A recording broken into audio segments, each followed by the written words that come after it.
I wasn't going to talk about this because every time I hear about this guy's life, I get like secondhand depression.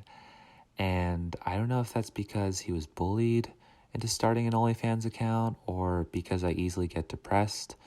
But needless to say, you'd actually see this guy's butt for free on the Bluebird app. Or if you're 18 and over and have access to a credit card, you could actually pay to see what I assume is some foreskin. I think one of the only reasons why there are some people who actually pay for porn is because there's so many people who don't. They either want to feel special, feel like they're doing their part to support the industry, or they get off on giving away their money to these people. It's almost like they like the idea that it's their money they're going to be spending. Either that or they like the fact that they're amateurs. I mean, that's the only reason I could really think of that would encourage someone to buy an OnlyFans. Most of the people on there are like social media, internet people who, for better or for worse, actually have a personality or, at the very least, a long and interesting backstory. It's that extra element of surprise that really makes their porn unique to them. I think I actually remember hearing that even the neckbeard likes to watch amateur porn. Sadly, that is only the tip of the iceberg, and there's no pun intended. There is so much you can make fun of this guy for. It's not even funny, because there's just no sport to it. You look at him and his life, and it's just sad and pathetic. I think he is a perfect example of no matter how popular or famous you get in life, it will almost never be enough to actually prevent people from bullying you online because they could sense that you're weak or sensitive. Now, I'm not saying this guy is weak or anything, but from my understanding, he made this video private until somewhat recently, and I assume that's because it's super popular to hate on this neckbeard right now.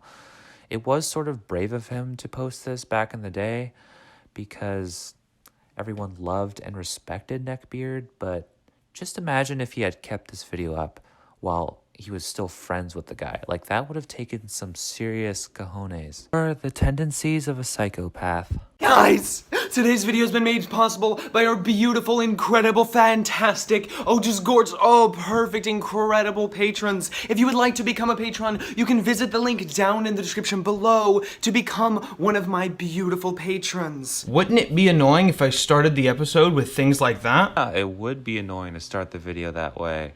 Thank you for purposefully starting the video that way. I can really appreciate the energy levels you force yourself to reach just to record that. So today I'm going to be talking about someone that, if you've been on YouTube for any amount of time, at any point in time, you've definitely seen him. That is absolutely true. I still remember the first time this neckbeard was forced upon me. I think the first time I noticed that he is a person that exists was his coming out of the closet video, which was pretty well done as far as coming out videos go, but I still don't really understand why it's a trend to make these types of videos. Take Eugene from the Try Guys, for example. He wrote a whole fucking song about it, and he even made a follow-up video like 2 days after, just in case you might have missed the first coming out video. I think it's great that he raised money for the Trevor Project, but I think it sets the precedent that being gay is a big deal when it shouldn't be. You should be able to just be gay and not make a scene about it. Your sexual orientation is really nobody's business but your own and maybe the person you're having sex with. Once again, don't get me wrong.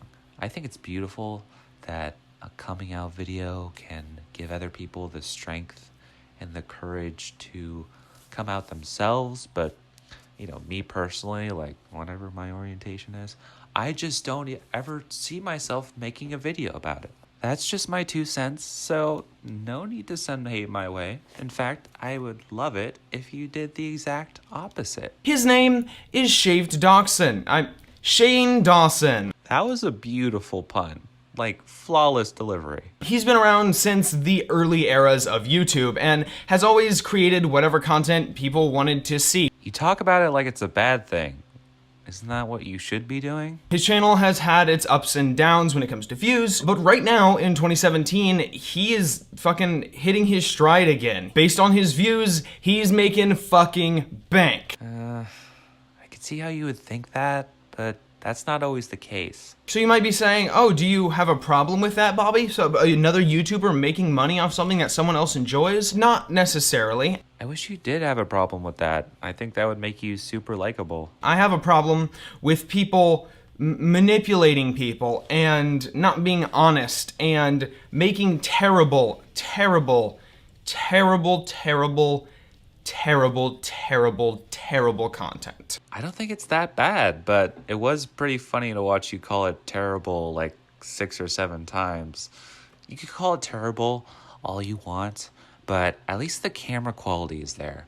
I think the more you can make your video presentable, the more room it has to be terrible, if that makes sense. A fact that, for some reason, everyone seems to forget about Shane Dawson is the fact that he used blackface. Like a lot. I don't think you guys are getting this enough. Blackface.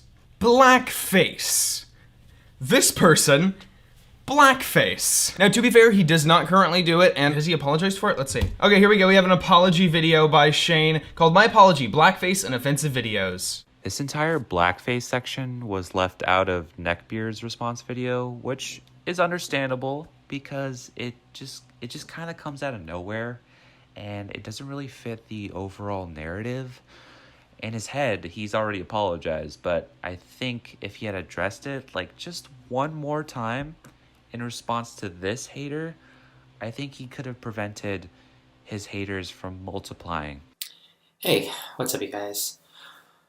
Okay. So I'm gonna derail for just a second because he is doing all of the things that I talked about in my YouTube manipulation video. This video has all the key signs of YouTube manipulation. We've got the sigh, shifting eye contact, format change, Hey. and weird breathing and vocal fry. Hey, what's up, you guys? This video has all of the elements. Okay, Dr. Robot. Didn't know it was illegal to sigh. Didn't know I was watching a lecture on how to not be a human either. Now, it doesn't necessarily mean he isn't sorry for what he did. It just means, you know, he's manipulating you. I could argue that you're manipulating me into thinking that Neckbeard is manipulating me into feeling sorry for him. But I'm not going to do that because we would just be going around in circles all day. There's no light at the end of this kind of argument. Actually, you know what? I'm going to give this one to you. I think you are right because everyone should be emotionless on the off chance that they manipulate someone, even if it's on accident. I have so much I want to say about this 17-minute video. Let's get started. Police blow my wad. So we have this little check out my podcast clip at the beginning of the video that gave me some information that I am so happy to have obtained. It's spooky, not spoopy. No, not spoopy, because I know you hate that word. And because of that, I will be using the word spoopy as many times as possible throughout this video. Yeah, this guy definitely is fun at parties. And we're gonna start with the theory that the iPhone might be examining your nudes. Brazier, why are Apple saving these and made it a folder? Your iPhone is saving every picture you have that shows your bra. So the first theory on this list of popular 2017 conspiracy theories isn't a conspiracy theory. It's just how the iPhone works. That's what you got from that? Well, then Apple came out and said, hey, no, it's not just bra. You can search a lot of different words and your iPhone will categorize all the photos. You could have gained the exact same information from watching the Apple keynote. Yeah, because everyone has time to sit through a 2-hour keynote. Why watch the movie if you could get all of the exact same information from the book? Like, why would you want to save time or do anything fun at all? Listen, all I'm saying is this whole thing is creepy. The fact that your phone can go through all of your pictures and detect every single item inside of it. No, it's not scary that your phone can go through your pictures because you're taking your pictures on your phone. I think this dude might be a little far removed from reality. Conspiracy theory or not, do you really not see a problem with that? I mean, hey, if he's okay with it, then so should everyone else, right? Next, we have this incredible conspiracy theory that Facebook is listening to what you say on your iPhone when you're not doing anything. Then they're taking that information and advertising the products you were talking about to you on Facebook. And this right here, this is the proof that it works. We're going to talk about cat food because we don't have any cats. We never search for cats, especially cat food. And there you have it. Cat food. So Shane, you're believing this guy who just said, I don't have cats. It's at this point that I bring one of my main complaints with Shane's videos. He's doing almost no research whatsoever. Okay, so on one hand, he's saying that he's doing almost no research, but on the other hand, he's saying that he's doing no research whatsoever. It's almost like by saying both, you're right either way because you've exhausted all of your options. I think when people told this guy to pick a struggle, he picked all of them. I don't know where he pulls these from. It feels like he just searches Facebook for like top 10 conspiracy BuzzFeed clickbait article bullshit. Or maybe he just sits by his phone and talks about conspiracy theories until Facebook advertises them to him. That was so cute. You're adorable. You spoopy motherfucker. I have so many pages of notes for this fucking video. I'm not gonna get through half of these. Why not? Get through all of them. There's no time limit. Who cares? Make this video a 2-hour-long keynote. I don't give a shit. Shane, I think you're making garbage videos that are poorly acted, poorly written, poorly researched, poorly concepted, and I really, really wish you weren't. Are you sure about that? I think he plays an important role in society just the way he is. We need people like Neckbeard for people like you who need something or someone to bitch about. I know this video is pretty much cutting me off from ever having any kind of relationship with Shane Dawson ever. And I'm okay with that. If you knew what happened, would you still upload this video? I mean, it's not even his fault, really. Who could have possibly known or predicted that a throwaway line in like a BitchTube video could change your life forever? Ironically, I think that's the one line that motivated Neckbeard to reach out to him in the first place and start a relationship with him. I think that this is a fixed moment in time that was always supposed to happen. He was supposed to make that hate video. Neckbeard was supposed to notice him and react to it and make a series out of it. I think it's absolutely magical that they were able to even capture some of this pixie dust on camera. It's a shame, really, where both of these people ended up, but who knows? Maybe they'll turn their lives around. Dumb. You look pretty dumb in this video, dude.